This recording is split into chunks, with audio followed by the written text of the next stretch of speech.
Je m'appelle Daroussa Albadei.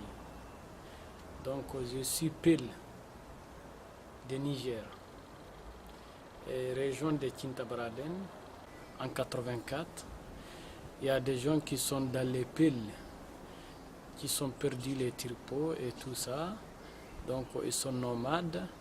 Et maintenant, ils sont commencés des problèmes de sécheresse. Chaque année, il y a des sécheresses. Donc ils ont essayé d'installer un endroit pour les enfants qui puissent aller à l'école. Donc parce que maintenant on a compris l'école, c'est quelque chose de très intéressant. Donc c'est à cause de ça on a installé le village qui s'appelle Tadis, à 15 km de Tintabaraden. Tintabaraden c'est une commune, donc on a essayé d'installer pour faire l'école. Voilà. L'association, je vais venir ici, j'ai trouvé l'association de Grom Renla. Ils nous soutiennent pour aider. Donc déjà c'est bien, on est très content de ça. Donc maintenant cette année, ils nous dit qu'il va essayer de faire une classe en bâtiment. Alors moi je m'appelle Jacques Guignard, on a rencontré Daroussa en 2005, à l'époque nous n'avions pas encore d'association, donc nous avons accueilli Daroussa amicalement, puisque moi j'avais passé 2 ans dans le Sahel et je connais bien les Peuls et les Touaregs, donc je l'ai rencontré d'abord dans ce cadre-là.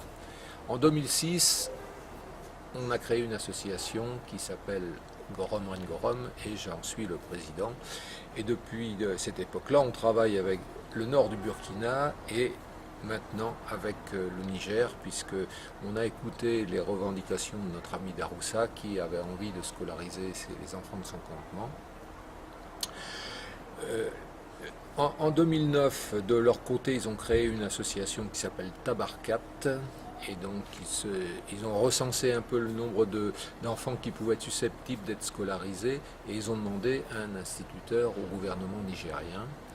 Il leur fallait 30 enfants, ils en avaient 35, donc l'école a pu ouvrir et l'association Gorom Gorom a financé la logistique très simple au départ puisqu'on a construit un bâtiment léger en bois et tiges de mil avec un mur en banco autour. Mais notre souci quand même c'était de nourrir les enfants le midi, donc depuis l'ouverture de l'école depuis le 30 octobre 2010, les enfants sont nourris le midi. Ça fait 3 ans que l'école fonctionne, donc pendant ces années-là, il y a eu des latrines en dur cette fois-ci qui ont été construites. Et récemment, avec une subvention du Conseil général d'Ille-et-Vilaine, on a acheté du mobilier scolaire. Donc pour 2012, l'objectif, ça va être de construire un bâtiment en dur, c'est-à-dire en parpaing et en tôle, comme on trouve dans ce coin-là. Bon, alors cette année, l'association Gorom Gorom va pouvoir financer un bâtiment scolaire. Donc au cours de cette année, on t'a demandé d'aller voir un peu ce qui se faisait dans le secteur. Donc tu nous as présenté 2 options. Un bâtiment en parpaing et tôle réalisé par le maçon de Tintabaraden. Et de notre côté, on avait trouvé sur Niamey quelqu'un qui avait mis en place une structure originale, une structure métallique avec des murs en banco et une couverture végétale. Tu as visité les deux et tu nous as ramené des choses bien précises. Est-ce que tu pourrais nous dire ce que tu as vu et ce que toi tu préfères de ce que tu as vu? Bon, l'année passée, on est allé visiter de l'école CESAO. Donc on a allé visiter ces 50 km de Niamey. Et c'est vrai, on a trouvé de l'école, j'ai visité, j'ai gardé. Mais il y a quelque chose j'ai trouvé c'est pas assez solide pour faire chez nous parce que les trucs qui sont mis en paille, c'est quelque chose qui ne dure pas longtemps parce que ça va soit les racher du vent ou les chameaux qui vont passer de manger ou je ne sais pas des animaux, c'est pas quelque chose qui aime bien. Aussi on est des maçons qui est à Tintabraden sur place, qui fait un classe en ciment, avec les tôles, avec des plafonds, et c'est quelque chose qui est dur longtemps. Et ça, on est confiance à lui parce qu'il est sur place à Tintabraden, les maçons. Et s'il y a un souci ou il y a un problème, c'est lui qui va venir les contrôler. Donc on est confiance à lui, il nous fait des latrines sans souci. Et aussi, on a besoin pour l'instant une calasse parce qu'on n'a pas de moyens de l'eau pour faire des calasses, pour cueillir 2 mètres. Donc pour l'instant, on a resté pour faire une calasse pour l'instant. Bon, alors on a bien compris concernant les classes un peu où elle est ta priorité. Hein. Bon, pour l'instant, on doit se réunir en association. Tu vas venir nous parler de tous ces problèmes-là et l'association te dira un peu ce qu'elle en pense. Hein. Mais donc, de toute façon, vous n'êtes pas prêt à ouvrir 2 classes parce que le problème c'est l'eau. Hein. Depuis toujours, ça a été le problème, qu'il va bien falloir un jour régler.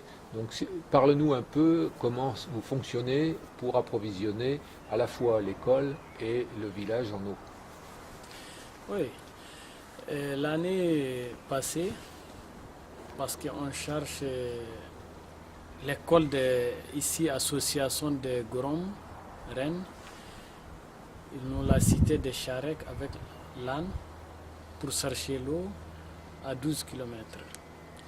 Donc, les charrettes, pour le travail qu'ils font, ils commencent de fatiguer, ils commencent d'abîmer et de casser. Donc maintenant, on est obligé de la citer des voitures.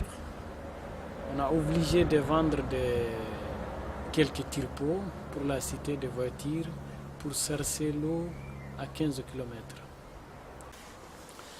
Donc voilà, là on est maintenant actuellement. Et maintenant, pour chercher de l'eau à 15 km avec la voiture, c'est pas facile. Donc aussi, l'association de Gorom Rennes, il peut nous essayer de nous trouver encore des puits pour le financement des puits. Comme ça, l'école, il va développer. Alors vous, les nomades Wadabé, là, qui vont être confrontés à des problèmes de sécheresse, donc il va falloir que vous changiez de vie, vous l'avez bien compris. Qu'est-ce que vous allez mettre en place pour justement commencer à changer de vie? Bon, ce qu'on a, vous voulez changer d'avis, c'est les enfants qui sont allés à l'école. Parce que c'est le problème de sécheresse qu'on a. Il faut qu'on a essayé de trouver une solution pour les enfants qui puissent aller à l'école pour changer de... Donc on a bien entendu tes préoccupations d'Aroussa concernant l'eau. On en est bien conscient. Aller chercher l'eau pour alimenter une classe de 35 élèves et un village alentour, c'est pas facile. Et donc il va bien falloir trouver une solution, et cette solution passera nécessairement par un puits. Alors on sait bien que dans la région, creuser un puits c'est quand même un gros travail, il faut descendre souvent à 100 mètres pour trouver l'eau, hein, et donc ça suppose un budget conséquent. On a commencé à y travailler, et l'année prochaine ça va être notre objectif principal, trouver le financement pour creuser ce puits. Donc il nous faut en gros 30 000 €.